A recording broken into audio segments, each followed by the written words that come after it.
আসসালামু আলাইকুম গাইস, কেমন আছেন আপনারা সবাই?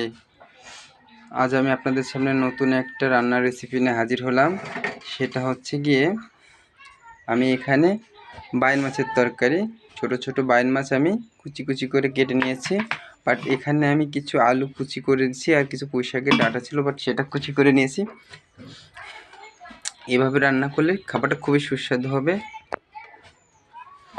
আমি এখানে একসঙ্গে সব মিশিয়ে দেব।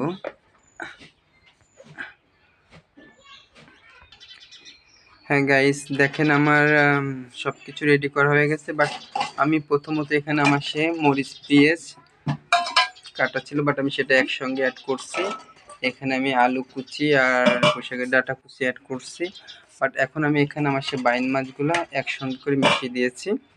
এখন আমি এখানে হাফ কাপ পরিমাণ তেল অ্যাড করব।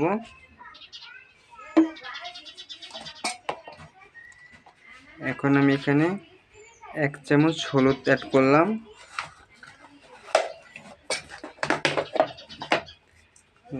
লবণ দিলাম।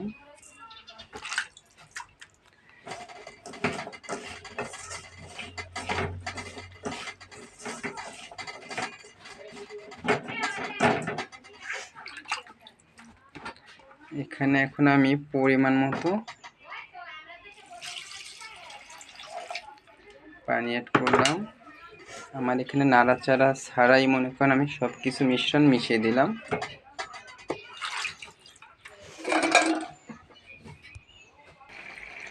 হ্যালো গাইস, দেখেন আমার রান্নাটা প্রায় হয়ে আসছে। বাইন মাছের চচ্চড়ি, খুবই সুস্বাদু একটা খাবার।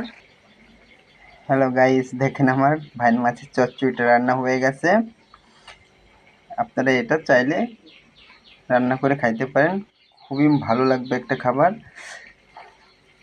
গাইস, আমার ভিডিওটা যদি ভালো লাগে অবশ্যই আপনারা সাবস্ক্রাইব করবেন। আশা করি আমার জন্য অবশ্যই দোয়া করবেন সবাই। আমি যেন আপনাদের নতুন নতুন ভিডিও সাব করতে পারি, সেজন্য সবাই আমার জন্য অনেক অনেক দোয়া করবেন। গাইজ, ভালো থাকবেন। আল্লাহ হাফেজ।